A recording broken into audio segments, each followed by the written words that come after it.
चहचहाने वाली चिड़ियों का गान हमेशा प्रसन्नता का गान नहीं होता।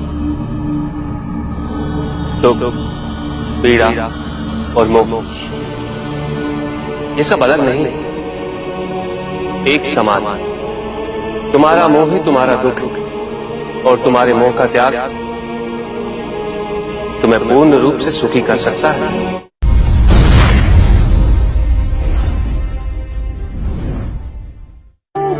पूजित का साक्षात सामने होना मन को भटकने नहीं देता, किंतु जो सच्चे भक्त हैं भगवान तो उनके मन में, उनके हृदय में निवास करते हैं। जिनके हृदय में श्रद्धा है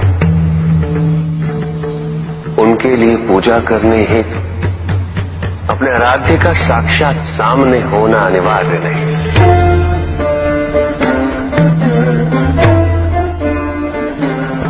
वो तो अपने मन के नेत्रों से प्रतिपल उनके दर्शन पा रहे हैं।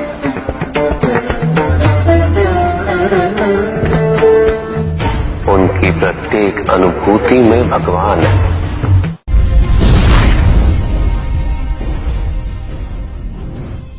सत्य तो शाश्वत है, सत्य ही संसार में संतुष्टि और सुख का माध्यम। तो सत्य से विमुख हो वो सदैव दुखी रहता है। जिसने भ्रम का मार्ग अपना वो आजीवन ढूंढता रहता है, किंतु विडंबना यही कि उसे ये ज्ञात ही नहीं कि वो ढूंढ क्या रहा है। सत्य तो यही कि तुम एक दैव्य अंश हो।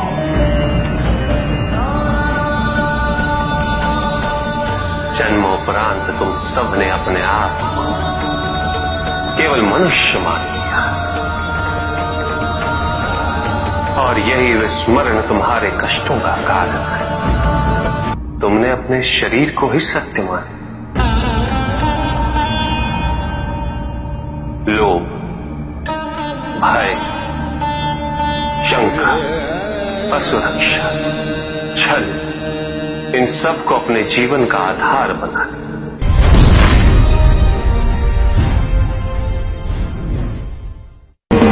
महाशिवरात्रि का व्रत विशेष फलों को प्रदान करने वाला है।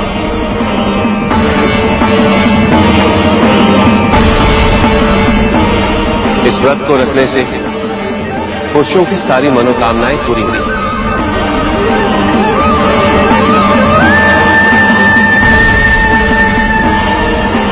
सुहागन स्त्रियों का सुहाग हमेशा बना रहना और कुंवारी लड़कियों को मनचाहा वर मिलेगा।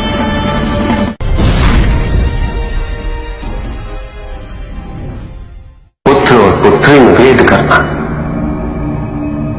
उचित नहीं, किंतु तब भी कुछ व्यक्ति ऐसी मूर्खता कर बैठते हैं क्योंकि वो कन्या की महिमा से अपरिचित है, क्योंकि वो ये समझ ही नहीं पाते कि कन्या का सम्मान करना प्रत्येक व्यक्ति का धर्म है, क्योंकि कन्या जीवनदायिनी है, वो जननी है और जननी तो केवल सत्कार के योग्य होती, उपेक्षा की नहीं, उसका तिरस्कार नहीं किया जाता। एक कन्या विवाह के पश्चात दो कुलों को जोड़ती है। परिवार की स्थापना है तो एक कन्या की भूमिका पुरुष से कहीं अधिक महत्वपूर्ण होती है। और जब परिवार से परिवार जुड़ते हैं तो समाज की स्थापना होती है।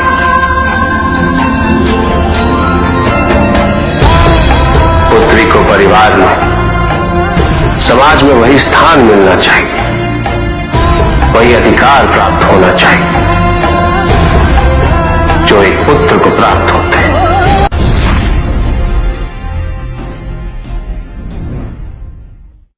प्रेम क्या है? बताइए महादेव, कृपया बताएं कि प्रेम का रहस्य क्या है? क्या है इसका वास्तविक स्वरूप? क्या है इसका भविष्य? प्रेम क्या है ये तुम पूछ रही हो पार्वती? प्रेम का रहस्य क्या है? प्रेम का स्वरूप क्या है? तुमने ही प्रेम के अनेक रूप उजागर किए हैं पार्वती। तुमसे ही प्रेम की विभिन्न अनुभूतियां हुई। हमारे प्रश्न में ही तुम्हारा उत्तर नहीं था। क्या इन विभिन्न अनुभूतियों की अभिव्यक्ति संभव है?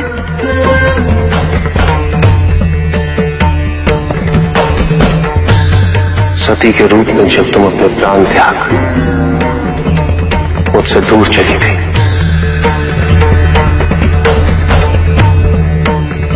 मेरा जीवन, मेरा संसार, मेरा दायित्व सब निरर्थक और निराधार हो गया।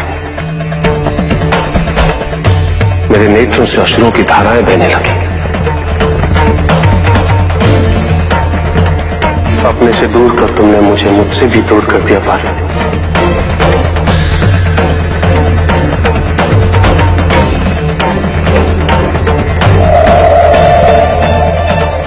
यही तो प्रेम है पार्वती। तुम्हारे अभाव में मेरे अधूरेपन की अति से इस सृष्टि का पूर्ण हो जाना, यही प्रेम है। तुम्हारे और मेरे पुनः मिलन करवाने हेतु इस समस्त ब्रह्मांड का हर संभव प्रयास करना, हर संभव षड्यंत्र रचना।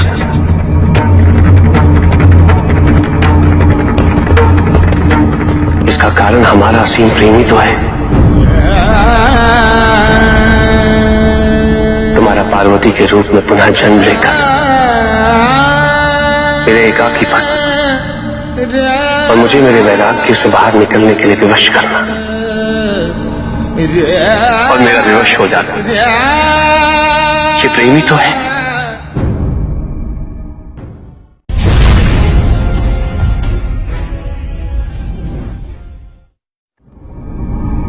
चंद्रमा उसी जल में प्रतिबिंबित होता है जो जल शांत स्थिर। यही तो समस्या होती है मन की। मन कभी भी शांत नहीं हो पाता। जहां शांति नहीं वहां कुछ भी नहीं रुकता। समुद्र की लहरों की भांति विचारों का उपद्रव मन को निरंतर स्थिर रखता।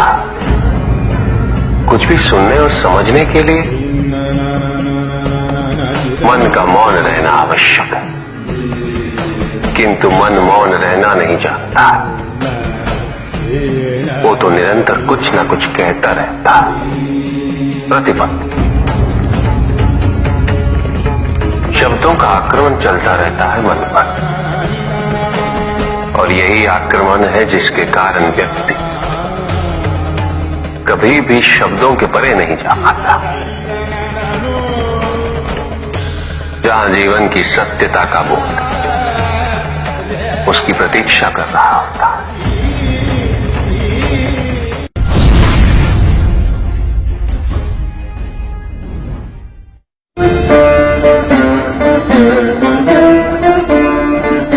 मैं वो हूं जो नहीं है,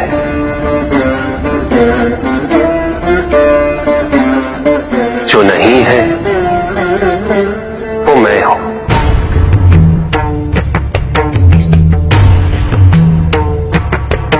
चिरकाल तक सभी को यह स्मरण रहे, जब आप में श्वास है तो मैं आप में हूं। देव देव महादेव शिवा, देव देव और जिस क्षण आप में श्वास नहीं, देव तब आप मुझ पे देव शिवा देव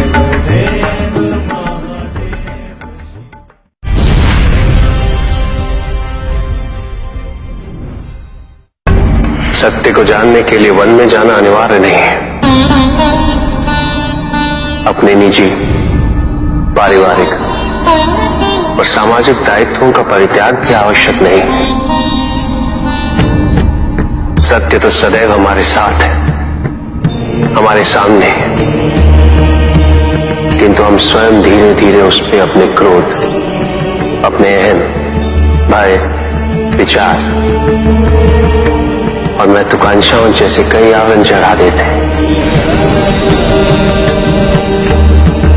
सत्य हमसे नहीं, हम स्वयं सत्य से दूर हो जाते हैं।